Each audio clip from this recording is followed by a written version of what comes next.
again, people, and welcome to part 5 of this model railway build. It's been taking a while to get this part done because I had to wait for certain things to be delivered thanks to this, shall we say, so-called COVID-19, whatever that is. Anyhow, everything arrived eventually, so I jumped ahead while I was waiting, and I didn't do the scatter for the village green because it was taking too long to dry, so that's still drying at the moment. Days and days it's taken to dry. I think I washed too much in one go. Anyway, there's the gardens. As you can see, this is what we're going to do. We're going to work on the shop and the two houses. So there's a lot of measurements to be done on this. Little fiddly little measurements like 33 millimeters and 19 millimeters. So thankfully they put the shop where the footpath indents like this, so the shop was a great place to begin.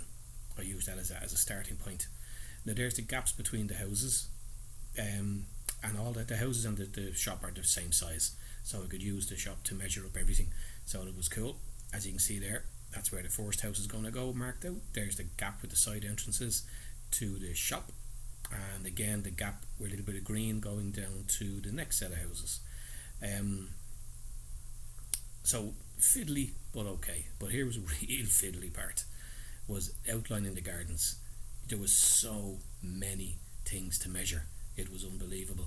And getting the little corners, as you can see there on the right hand side, trying to get the corners of the gardens, that was actually more difficult than I expected it to be. Anyway, I got it in the end. So I got all the garden templates done. I brought down a house then just to measure up to make sure I got both sides and everything was okay. As you can see here, the entrances are okay, the side entrances are okay, around the back or the front of these houses are okay. So I'm quite happy with how I did. Right, now beginning to paint it. Nature is not full of straight lines, so that's why this looks like it's a bit rough here, the so-called mud area, but that's the way it's meant to be. That's what nature is.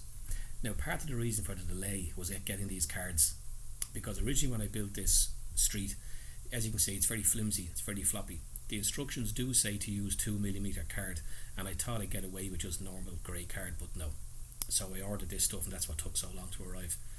And once it arrived then, I used the street itself as the template, and I cut out the shapes.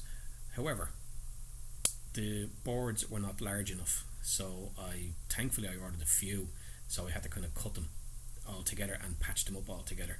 So I cleaned up the cuts, a little bit messy there, but I cleaned them up with a Stanley blade. Everything measured up perfectly. Quite happy with the result here for this, because it makes the street scene more solid, less flexible, and gives a little bit of depth like a normal footpath should be. So the rest of the layout is going to be built with these cards underneath. As you can see here, it's much stiffer, much more solid, and much easier to work with.